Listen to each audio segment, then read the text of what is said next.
صحیح بخاری حدیث نمبر 334۔ حضرت عائشہ رضی اللہ تعالی عنہا نے بتلایا کہ ہم رسول اللہ صلی اللہ علیہ وسلم کے ساتھ بعض سفر غزوہ بنو المصطلق میں تھے۔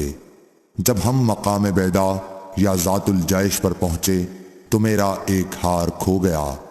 رسول اللہ صلی اللہ علیہ وسلم اس کی تلاش میں وہیں ٹھہر گئے اور لوگ بھی آپ کے ساتھ ٹھہر گئے، لیکن وہاں پانی کہیں قریب میں نہ تھا۔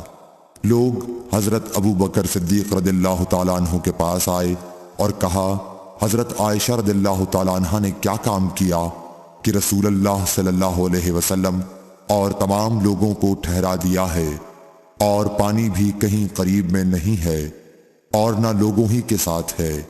پھر ابو بکر صدیق رضی اللہ تعالیٰ عنہ تشریف لائے۔ رسول اللہ صلی اللہ علیہ وسلم اپنا سر مبارک میری ران پر رکھے ہوئے سو رہے تھے۔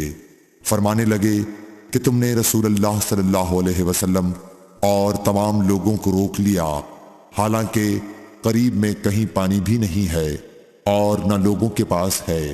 حضرت عائشہ رضی اللہ تعالیٰ عنہ کہتی ہیں کہ والد ماجد رضی اللہ تعالیٰ عنہ مجھ پر خفا ہوئے، اور اللہ نے جو چاہا انہوں نے مجھے کہا اور اپنے ہاتھ سے میری کوکھ میں کچوکے لگائے۔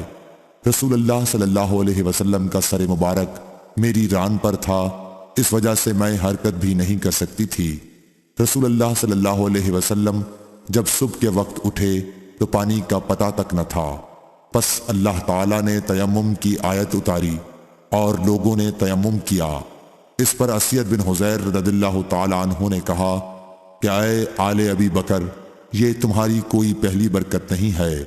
عائشہ رضی اللہ تعالیٰ عنہ نے فرمایا، پھر ہم نے اس اونٹ کو ہٹایا جس پر میں سوار تھی تو ہار اسی کے نیچے مل گیا۔